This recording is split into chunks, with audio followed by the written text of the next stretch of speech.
to me, you're such a courageous, curious improviser. You seem you seem fearless. From all the things you've done and the things you do, and now even with this tune, Turbulent Altercation, these tracks, there's kind of, you're one of those people that I really kind of gravitate toward because you have this sort of childlike quality to your character and your music, coincidentally, and there's something like fresh about it, because I think as we get older, there's that tendency to get farther away of being childlike. Do you feel that way about yourself at all?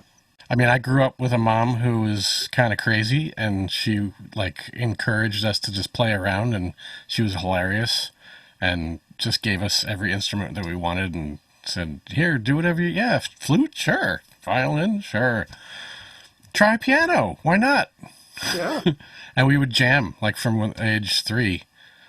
And she had a really, really good sense of humor and wrote all these rags that were funny. She would write like the angry rag and like really expressive kind of things. I was listening to one the other day and I was like, wow, that's where I got that shit from. Of course, I've cultivated that. And the older I get, the more I realize how valuable that is and how, when you get older, you embrace your traits and kind of amplify them. Do you know that? Yeah. You know that, of course. I mean, that's an interesting, yeah. And then, but also at the same time, I'm more serious than I was when I was younger, I think, because I'm more serious about holding that stuff valuable, and realizing how real and how much of a life force that brings to whoever I come into contact with. That it reminds me of that awesome scene in Pursuit of Happiness with Will Smith and his son, who's playing his son in the movie, and him saying, you have a dream, you got to protect it. Because people are going to try to rob that stuff. And so it almost sounds like what you're saying here is, I have these innocent, childlike kind of fun things, and the world can steal those away, because there is a lot of darkness out there too, right? I don't believe that anymore. Although I did hear Dylan say that on an interview at 60 Minutes. He said, the interviewer, forgot who it was, he said, can you give young people some advice about what they should do as an artist? And he said, never tell anybody your dreams. And the interviewer goes, oh, really? Why? He goes, because they can kill them. I was like, damn, yeah, I've had some dreams killed. I've been killed in some dreams. That makes sense. Yeah. That sounds like the movie stole that from Bob, or Bob stole it from the movie. Bob I don't think it's a new concept. No, the more you read, you find out what. Just like we said, like, there's this new thing, being really healthy. Have lemon water in the morning. It's like, yeah, right. Ellington did that 60 years ago, and then the whole Chinese continent probably did that 3,000 years ago. Exactly. So, it's we're just in our own little moment. Yeah. Yeah, we're like, we discovered it. Yeah. This is such a fun concept for me, this sonic tonic experience, because I'm getting to reach out to people I just love and respect as musicians and people, and then we not only talk about music and talk about your favorite beverage and your health and your thoughts about the world, but then I have them play on 1 or 2 songs of mine, which is hopefully a fun concept for them, but it's really fun for me because I know the song and I know how it's kind of had its own little life, and then it's like inviting a friend to stay with you and on a vacation, and then that doesn't always go the way you think it'll go, and it's actually really fun if you're in the right frame of mind. So I sent Teddy the play along track, and then I said, since he's a real guitar guru, or just is really great concept about jazz and actually all aspects of guitar in the facts of really getting inside the instrument and knowing not just chords but the notes, the theory, and then on top of it the actual effects and the pedal boards and all of these cool sounds that he can create. So I knew he would do some of that, so I said, do a couple tracks on this thing, and that's all we said. And then when you're dealing with a person that's lived in music his whole life, he would come up with some really fun things. So I'm pulling up Ableton Live here on our screen. Cool. Look at that. And these are tracks. So these are all different parts that Teddy recorded. And I usually work in session view. I just hit the tab button and you can see all the tracks vertical. It's kind of enlightening to see how something is created. And that's what this show's all about. So I push play. We're going to listen to some Turbulent.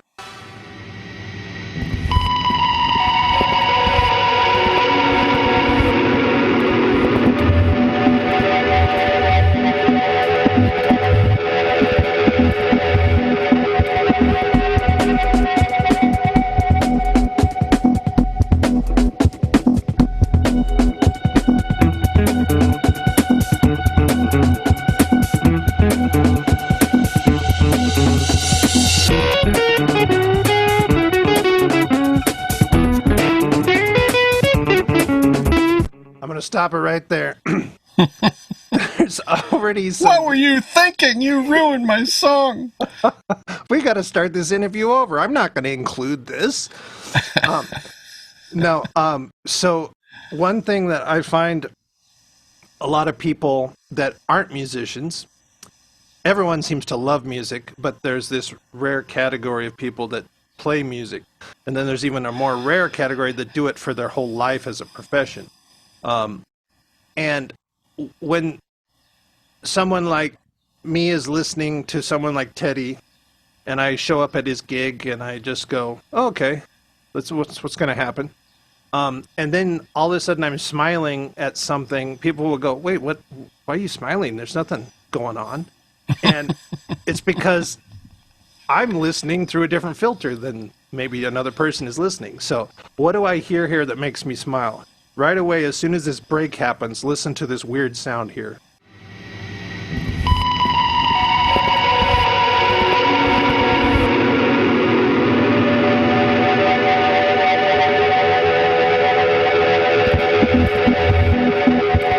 So that's actually Teddy's guitar, and for those of you that are just listening as a podcast, you might not be able to tell that. Here's the track. That's what I gave him. Kind of time sort of gets masked a little bit and is sort of weird, and he put that on it. So then that kind of fades out, and then I start hearing this.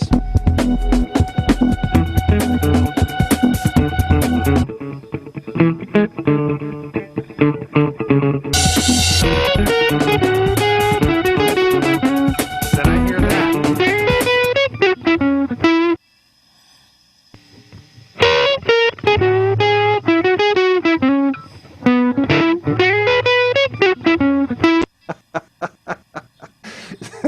That's just a little left of center. It's not really out harmonically, but No, it's the most in thing you could possibly play harmonically. Which means what? Right? Major scale. Yes. Major scale. We're in E minor. But he's playing this happy major, relative major, over this badass, funky, yes, sharp 9 stuff. So I would expect some sort of like kind of what I always say, one of my common terms is badass. Leave it up to Teddy that has all that capability, but he doesn't do that. So this is exactly what I'm talking about, where you have this childlike and kind of comedy, funny thing and going, hey, check this out, Darren. Stick this in your pipe and smoke it. Well, I think it's more like I look for contrast when I'm doing things like this. You know, like I'm listening to the track going, wow, that's really good. I can never play anything as good as any of that. So I'm just going to play something that's completely the opposite of that. You don't have to tell me that. I'm a trombone player. So it's like some tenor players playing on, Never Be Another You. And I'm just going, that's out of my...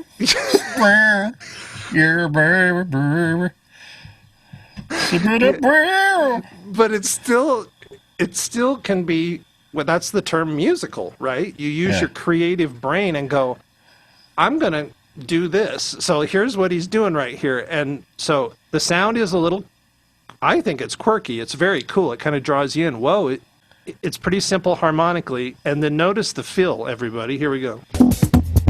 Even eighth notes.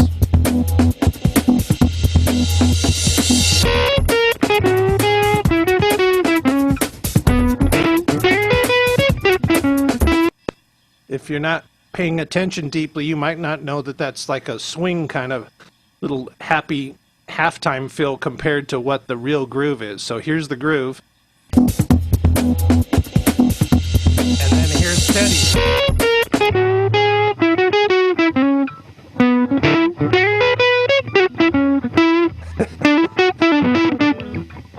Then into the 16ths.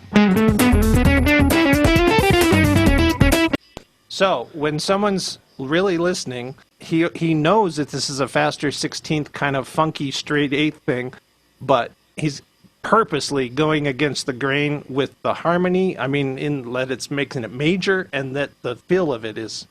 So check it out, and I'm going to add in this little funky.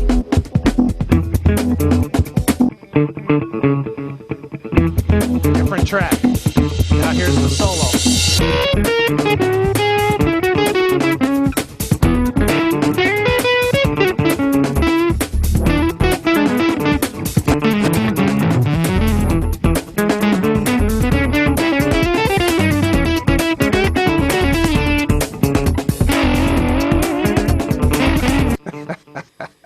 There is a lot of information there. And that's what I think if people, when they get if they listen to a lot of pop or folk music or something that can be deep on some level, but if it's simple, less things going on, they might consider, a lot of people think jazz is kind of crazy. Why are you attracted to jazz, and why have you spent your life kind of in that world of improvisation? Are you asking me that? Yeah. Oh, I guess I'm the only other person here, so you have to be. I guess you must be asking me. I'm not really a jazz guy. I'm like a everything kind of guy. I mean, I love pop music. I love so much pop music. Yeah. Really, really influenced by it. And reggae and I don't know. Yeah, pretty much any kind of music I can be influenced by. But why do I love jazz? I love the freedom of jazz. I love it. Your job is to express yourself and kind of create something new, or at least in the style of whatever you're doing, and provide some sort of personality. I think that's all there really is to it. That's just my normal sound. Yeah, and what do you have it going through, or what is the signal? I don't know. There's a fuzz box and a amp thing. That's it. So pretty dry, pretty Yeah. plain, basically coming from your guitar. What kind of guitar do you play usually? I have millions of guitars that look like this thing. Because everyone does need a million guitars. It looks like this. Nice. That's the one I played on your thing. This is actually a prototype of a Fret King guitar. Fret King is a guitar company, and I found it on guitarfetish.com for $100. And then I finished it and bought some green stuff to put on it and put all the hardware on. But it kind of is your sound, your voice. I have a lot of guitars, and they all have slightly different tinges to them. And I don't think the guitar has much to do with where my voice comes from. Mm-hmm. I think that's just all fingers and whatever else. Fingers and personality, I guess. Like literally, someone played that exact same guitar and they will sound different. Not just the vocabulary, the notes they're playing, but the actual tone that's coming out. The touch, the way how much attack you play with, how much fluidity, how much, do you pick every note? Is it all legato? So many things. There's too many things to even get into, really. Yeah. But it's stuff that have you thought of most of that stuff throughout your whole life as a guitarist? You know, I don't know. I don't think so. I think, I mean, of course I think about articulation. It's more like I follow my ear and let my ear tell me what to do pretty much all the time, as far as articulation, right? Like I don't sit there and go, oh, maybe I'll play short here. I just hear it and then I do it. It's an automatic connection because I've been doing it for so long, so it's not like I got to think about it. And, you know, at some point, I probably, you know, when I was 19 or 20 or 21, I probably thought like, oh, I need to be able to play shorter notes, or I need to play legato notes, or Yeah. I know I spent a lot of time transcribing Frizzell and Schofield, who are both very legato, in my teens, so that formed a lot of my left-hand stuff, which is all where all legato stuff comes from. Not the picking. No, I never really got good at picking. I'm not a great right-hand guy. What's so funny is I know so many guitar players, and I love guitar. It's like so strange. I barely ever played it. And I find it quite difficult, and it hurts my little innocent, sensitive fingers. I never get past that three week mark. Kind of like riding a bicycle. But so many great guitar players that can create really awesome music, and they appear to have a lot of technique and vocabulary, but they all usually say, geez, I'm not very good. I never practiced technique. I do practice things that I can't do. What I was saying is that I'm not really like a fast picking kind of guitar player, and I never was attracted to that kind of guitar playing, so I never investigated it. Yep. But every once in a while I'll be on a session or something and I'll be like, oh, that needs to go. I just want to point out a couple more things with this, because this track is really interesting. That the fact that I give it a basic backing track to Teddy, and then he recorded 3 tracks: a lead guitar, a rhythm guitar, and a space guitar, which is like these random effects. And the random effects are this.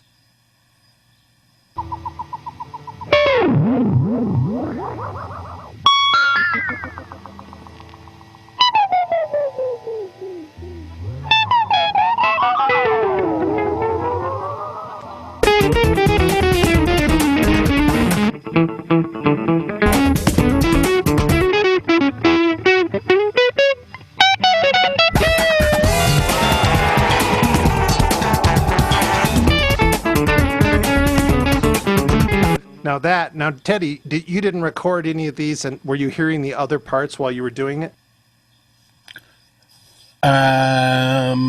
You mean, I recorded the rhythm part first, and then I recorded the lead part, and then the effects part. And so the effects part, I kind of played around what I did.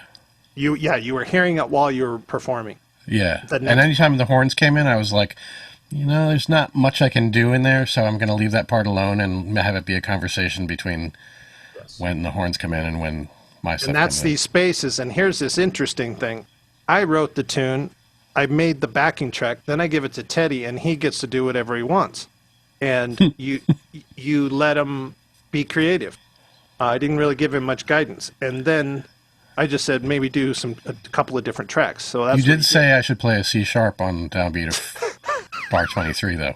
But I know you're still rusty. You really don't know where C sharp is on the guitar. True, yeah.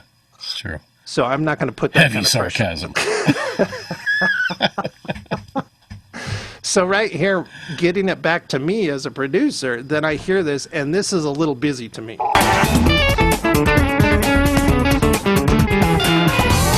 And then, so what's going on? You listen to something enough times, it does start to make more sense. So that is a very cool thing about bebop and more advanced jazz, is it might sound like noise, but you start understanding the language. Let's do one more time. So there's that weird thing right there, right? So yeah, that could be muted or moved back or something. I literally can highlight it. I've been deactivated. And you deactivate it. So at the end of this lick, you don't hear that meow, that little cat. So that's all clean now. So I like that. And almost, it's kind of like I wouldn't mind hearing one of these comping things by itself. Sure. Yeah. So sometimes it's so cool in Ableton where I can just like grab this. You can do this in any DAW, but I mean, then I can just move it over. So now Teddy didn't play here, he played there because I told him to go over there. So check how cool this is.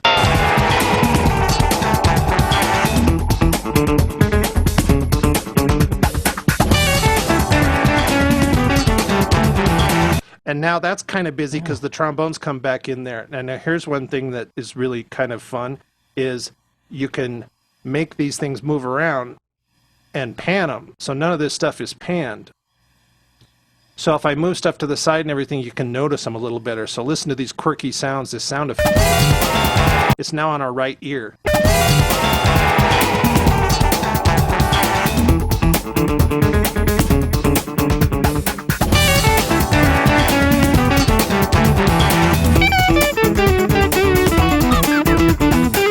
Like we heard that little more because it's on the right. So this is what producing and engineering is all about. You can kind of like, you have the raw ingredients and then you can even have some more fun with it. What do you think about this process? If you've done a lot of this over the years, Teddy, what part do you like best out of this whole process, or is there?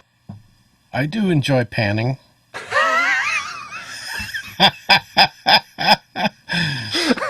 I like the panning. I don't know. The process for me is always about finding the right tools, plugin wise and hardware wise. Like what do I want it to sound like, and trying to imagine that, and then trying to figure out what tool will make it sound like my head wants it to sound. And it's really an emotional thing, right? For me, is I'll listen to it and kind of think about what kind of emotional impact do I feel I need from this that I'm not getting. It's always like kind of a reverse process. It's not like, oh, I'm going to do this, and then I muscle it into that, right? It's more like I just put all the tracks at 0 and go, okay, what's missing? Why does it sound bad? Okay, turn that down, turn that down, turn that off, turn that, pan that, do this, okay, and just follow your instincts. And I think over time, as you do it more and more, you start to develop those instincts, and you have a sound in your head that you're going for, right? And it is sort of like improvising, mixing. Of course. And actually improvising and composing are the same thing. Right. It's just at the speed at which you do it. Composing has more editing to it. After the fact, you're really sculpting this beautiful piece of art. Boy, man, there's a lot of wisdom in that last minute of what you just said. What did I say? People should go back and check that out. Seriously, man, this is like exactly the kind of stuff I think people need to hear. It's led earlier, way in the beginning of the interview, you said you led by your ear, which I'm a big component of, rather than your brain. And then maybe even more than that, it's led by your emotion. So you just said you kind of try to be a blank slate. At least I'm hearing, this is what I'm hearing you say. Try to clear your mind, get in a nice zen, and go, what do I hear, and what do I feel, and how do I want to make the music feel? And it seems like it sounds like easy in concept, but that's hard to do when you're on stage and playing with 10 other people. Sure. I would add to the Zen thing that I do think clearing your mind in the morning and meditating a little bit here and there and trying to find some quiet in the world and go inside, helps all these things.